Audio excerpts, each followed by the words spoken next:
the movement how it is happening in Andhra Pradesh. If you think that when students are taking participation in strike and movement, but if you think in Usman University and other campus in Andhra and Rajasthan, it's almost taking, we are giving movement to the local leaders or political leaders like TRS and other things.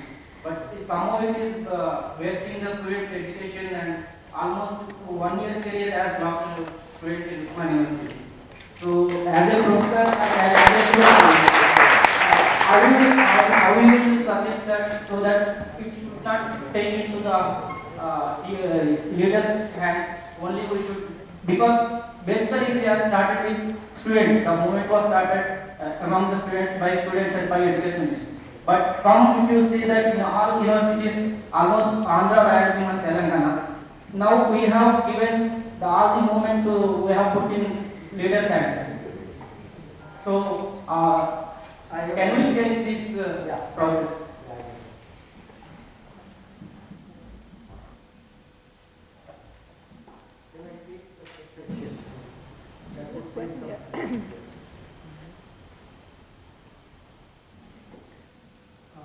My question is more about the identity you are talking about, sir.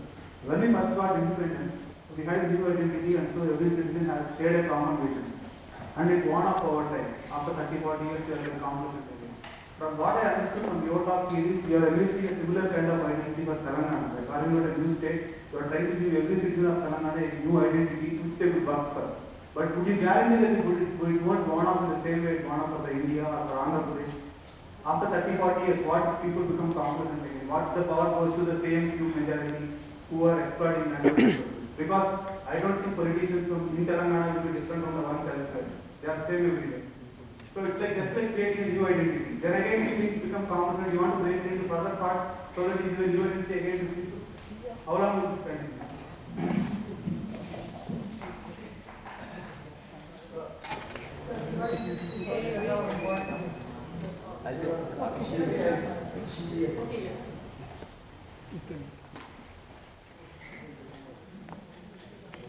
Thank you for a very illuminating talk. Someone, a lay person like me who just read about it in the newspapers, it was very interesting, a historical account. One of my questions is, I mean, now about 60 years you have the larger Andhra Pradesh, and if you suppose become Telangana and coastal Rayalaseema, clearly there are development processes where things are interconnected. For instance, Hyderabad goes with Telangana, the IIT goes with Telangana, and so on and so forth. So how will it affect the other two regions that get split apart if you have interconnected things? And one aspect is what he picked up is, I mean, how can you ensure that your politicians in Telangana are going to be any better than the others? And the last thing is, I see only men here, and what is the role of women in this? And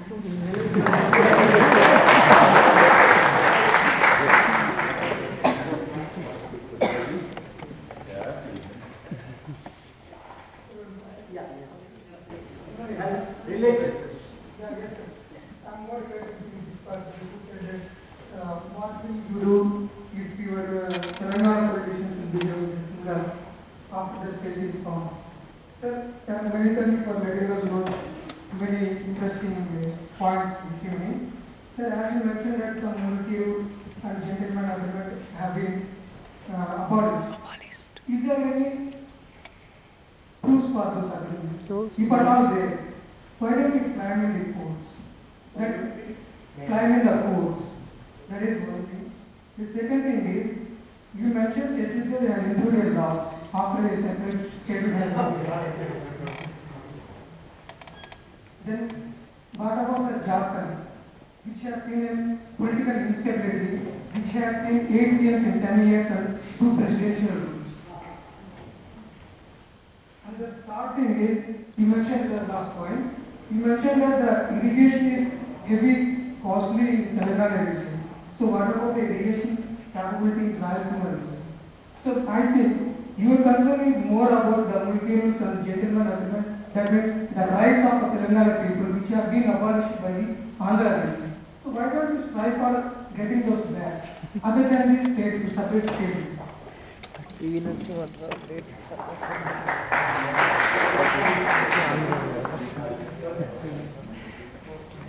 PV Narasimha.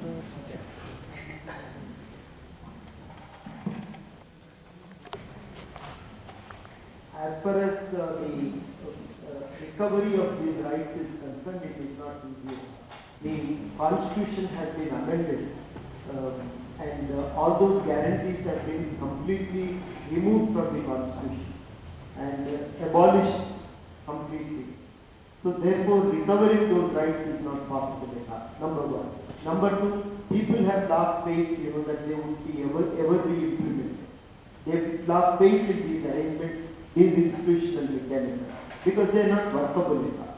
They've been failed completely and they could not be implemented at all. So people feel that, separation is the only way out of this crisis. Now then, the second important question is, politicians also behave in the same fashion? What do we do if the politicians behave in the same fashion? Now the question is, the movement itself is trying to strengthen the civil society initiative, which has not happened at all in the Telangana.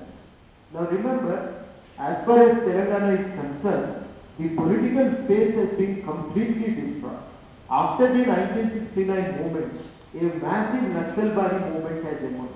This Naxalbari movement has emerged. This has emerged because there is no faith in the political institutions at all.